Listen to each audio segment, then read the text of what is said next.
Everyone, সবাই কেমন আছো? তো আজকে কিন্তু একটা কুকিং ভিডিও আসতে চলেছে, ঠিক আছে? তো এই যে মাছগুলো দেখছো, এই মাছগুলো কী মাছ তোমরা যদি আগে থেকে বলতে পারো তো অবশ্যই কমেন্টে লেখো, ঠিক আছে? তো এই মাছটা কিন্তু আমি প্রথমে ভেবেছিলাম যে জলটা একেবারে ঝরিয়ে দিয়ে তারপরে আমি মাছটা মানে তুলবো। তো আমি জলটা ঝরিয়েও দিয়েছিলাম, দিয়ে দেন আবার জল দিয়ে দিয়েছি। তো ওই জন্য আবার ভাবলাম যে জলটা আবার দেবো, তো ওই জন্য একটা ছোট্ট ঝুড়ি দিয়ে আর মাছগুলোকে তুলে নিচ্ছি। তো এগুলো কিন্তু কই মাছ, ঠিক আছে? আর এগুলো কেনা মাছও নয়, এগুলো হচ্ছে মানে এই যে কদিন আগে বৃষ্টি হলো না, তো বৃষ্টিতে কিন্তু আমাদের পুকুর থেকে উঠেছিল, ঠিক আছে? তো সেইগুলোই ধরা মাছ। তো এগুলো বাজার থেকে কিন্তু কেনা নয়। তো বুঝতেই পারছো বাড়ির পুকুরের মাছ অনেক টেস্টিই হবে, ঠিক আছে? তো আমি এখানে কিন্তু বেশি আজকে মাছ নেব না, নেব মাত্র 4টে, কেননা আমাদের বাড়িতে কই মাছ খুব একটা কেউ খায় না। আমি খাই আর আমার শাশুড়ি মা খায়, ঠিক আছে? আর কেউ খায় না, সেই জন্য দুজনের জন্য 4টে নিয়ে নিয়েছি। বাস এটা এখন ঢাকা দিয়ে রেখে দিচ্ছি, কেননা প্রচুর এরা লাফালাফি করছে, কারণ জল থেকে উঠলে তো এরা লাফালাফি করবে কি। তো এখন মাছগুলো কেটে নেব।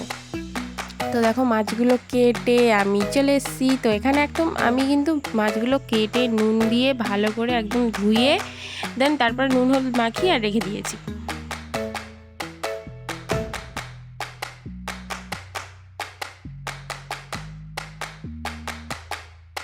থেকে তৈরি করতে হবে মশলাটা। তো এখানে আমি 5টা কাঁচা লঙ্কা নিয়ে নিয়েছি, একটা টমেটো নিয়ে নিয়েছি, একটা মানে দুটো ছোট দেখে পেঁয়াজ নিয়ে নিয়েছি, আর 3-4 কোয়া মতো রসুন, আর একটা ছোট্ট একটু আদার টুকরো।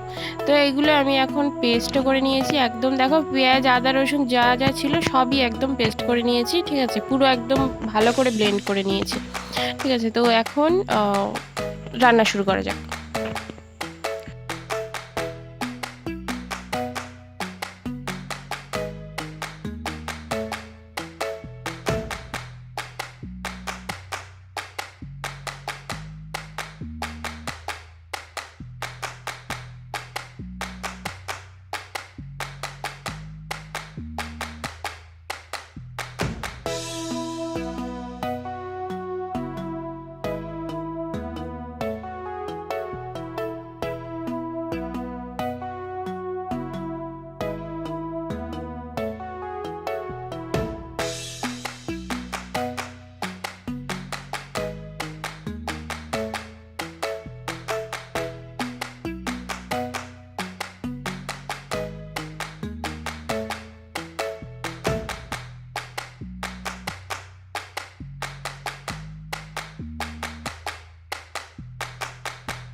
তো মোটামুটি আমাদের কড়াই তেল দিয়ে দিয়েছিলাম। কড়াইটা কিন্তু ভালো করে গরম করে নিতে হবে, নিয়ে তারপর এই যে মাছটা দেবো। তো অনেকেই ভাবছে যে এরকমভাবে মাছ নাড়লে ভেঙে যাবে না, মাছ একদমই ভাঙবে না, ঠিক আছে? তোমরা সবাই জানো যে কই মাছ বা বিশেষ করে কোনো দেশি মাছ যদি কড়াই দেওয়া হয় তো একদম ওরা বেঁকে চুড়ে একদম ঝুরি ভাজা হয়ে যায়, ঠিক আছে? তো তখন মানে যদি কড়াই দিয়ে সাথে সাথে গরম তেলটা পুরো এরকমভাবে নেড়ে লাগিয়ে দেওয়া যায়, তো সেটা কিন্তু মাছ ব্যাকেও না, একদম সোজা সোজা থাকে। তো আমার দেখো একটুও ব্যাকেও নি, একদম সোজা সোজা। এটা কিন্তু রান্নার একটা ট্রিক্স, তোমরা তোমাদের নিজেদের রান্নায় অ্যাপ্লাই করতে পারো। তো আমার মোটামুটি একদিক ভাজা হয়ে গেছে বকবক করতে করতে, তো এবার উল্টে দেবো, দিয়ে দেন আর একদিক ভালো করে ভেজে নেবো।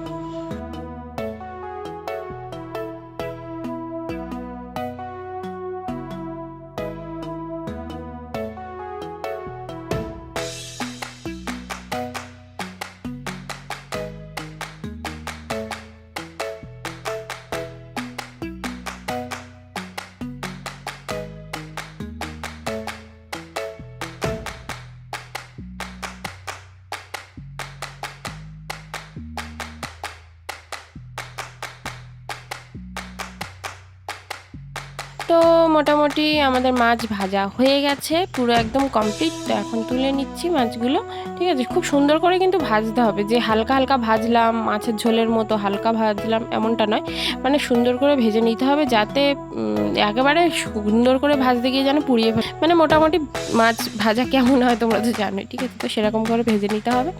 এখন কড়াই আমি একটুখানি তেল কম দিয়েছিলাম তখন ভাজার সময়, তো এখন আর একটুখানি তেল দিয়ে নেব, নিয়ে আর প্রথমে যারা বেশি করে একেবারে দিয়ে দিয়েছে তাহলে পরে আর দেওয়ার দরকার নেই। তো আজকে আমি কি রেসিপি বানাচ্ছি তোমরা যদি এখনের মধ্যে বুঝে ফেলেছো তো অবশ্যই কমেন্টে লেখো। আর যদি বুঝতে পারোনি তো আমি বলে দিই, এটা বানাচ্ছি আমি তেলকই, ঠিক আছে। তো তেলকই বানানোর জন্য কি কি প্রথম থেকে আমি কি কি করেছি সেটা তোমরা অবশ্যই নিশ্চয়ই ফলো করেছো এতদূর যখন দেখেছো, ঠিক আছে। তো যারা যারা ফলো করেছো আর রেসিপিটা যাদের যাদের ভালো লাগে, আর যারা আমার চ্যানেলে নতুন তারাও কিন্তু অবশ্যই চ্যানেলটাকে সাবস্ক্রাইব করে দেবে। আর যারা চ্যানেলে আগে থেকেই আছো তারা কিন্তু অনেক অনেক সাপোর্ট করো, আর ভিডিওটাকে ভালো লাগলে শেয়ার করো।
তো এর মধ্যে আমি হলুদ গুঁড়ো, লঙ্কা গুঁড়ো আর জিরে গুঁড়ো, ধনে গুঁড়ো একসাথে মিশিয়ে নিয়েছিলাম, তো সেইটা দিয়ে দিলাম, মানে পরিমাণ মতো মতো তোমরা যেরকম খাবে।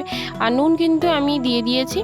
তো মানে মশলাটা এখানে দেখো আমি কিছুক্ষণ পরে এসে দেখালাম যদিও।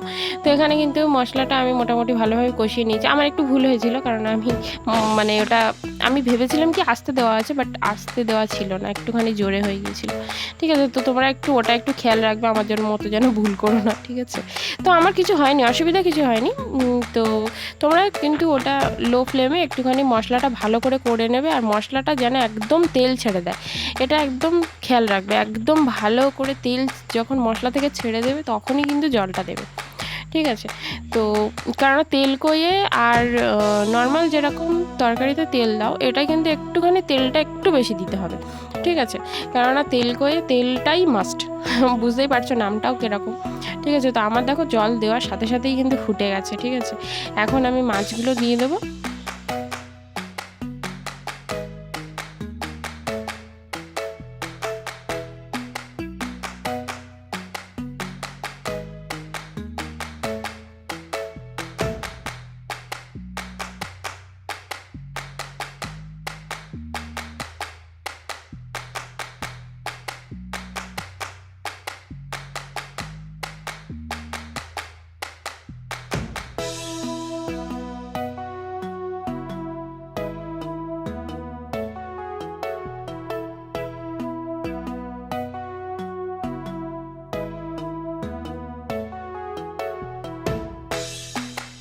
তো এই যে আমাদের তরকারি কিন্তু হয়ে গেছে, দেখছো একদম লাল লাল, আর ওপরে সাইডে সাইডে তেলগুলো মতো মতো ভাসছে, কত সুন্দর না কালারটা এসছে। আর মানে সত্যি কথা বলতে আমি তো অল্প একটুখানি করেছি, ঠিক আছে। আমি মানে স্মেলটাও তো দারুণ আসছে, ঠিক আছে। আমাদের বাড়িতে তো কেউ খায় না, শুধু মানে স্মেলটাই এত ভালো আসছে যে যারা খায় না তারা পর্যন্ত এসে জিজ্ঞাসা করছে যে কী রান্না করছো তুমি, ঠিক আছে। আমার বর তো বলেই দিই যে তুমি মাংস রান্না করছো নাকি। তো যাই হোক, আমি তারপর বললাম না তেল কই, তো মুখটা বেঁকিয়ে চলে গেল যে ও তো খায় না, কারণ কেউই খায় না আমাদের বাড়িতে, এতগুলো মেম্বার কেউই খায় না। তো এই হচ্ছে দেখো, মানে তখন একটু একটু ফুটছিল, একটুখানি বাকি ছিল, তো এখন দেখো পুরো একদম কালারটা দেখেছো কত সুন্দর। তো চলো এখন নামিয়ে নিয়ে, আর আমার একটু লাইটিংটায় প্রবলেম হচ্ছিল, ঠিক আছে, মানে রিং লাইটটা। তো যাই হোক, এটা হচ্ছে রিয়েল কালার, আমি কিন্তু না কোনো মানে ইউজ করেছি, কোনো কিছু ইউজ করেছি। তো এটা হচ্ছে এবার নামিয়ে নেবো, নামিয়ে নিলে হয়ে যাবে।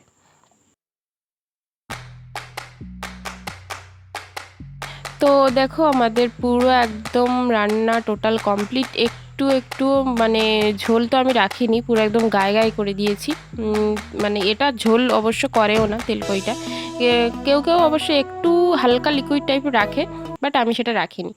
ভালো লাগলে সাবস্ক্রাইব করো আর